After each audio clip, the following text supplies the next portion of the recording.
tilmaamayna acmaasha saalixa samaysan kullama aad ka fogeyso dunuubta iyo waxyaabaha kalena iyana waa wax camalka ajarkii laga helayay badiya waxyaabaha badiya waxa kamid ah bay culimadu yiraahdaan fadiilatu ijtimaa'i al-a'maal ba'd al-a'maal haddaad maalin isku samayso ay kulmaan iyana way tira bataan maxaa kamid ah haddaad waa barisato adoo sooman maalin hadday isugu ka kulmaan soon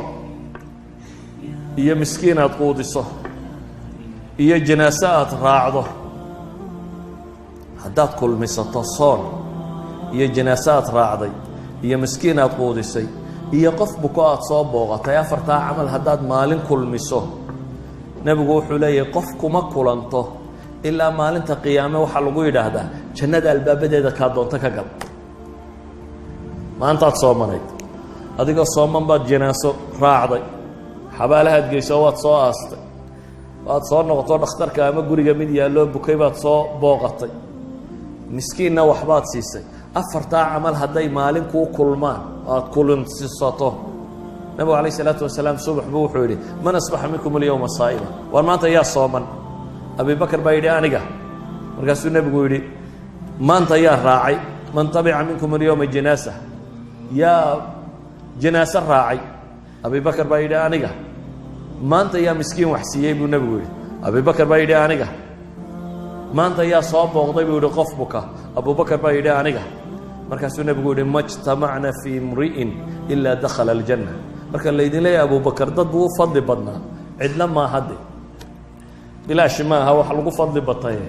waa iimaan iyo acmaal waa acmaal ay sameynayeen dadka kaliya u feejignaayeen waliba culimada badh baa waxay yiraahdaan salaad subax baa su'aalaha la isweydiinay salaad subax intuu ku soo socdo intan ba soo sameeyay idan ayuha alhibba waxaynu u baahanahay inaynu acmaasheena tiro badino kow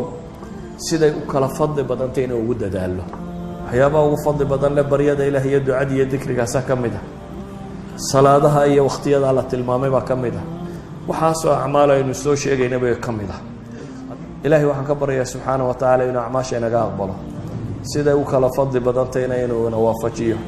bishaasi intuu dembigooda dhaafay inuu inagu daro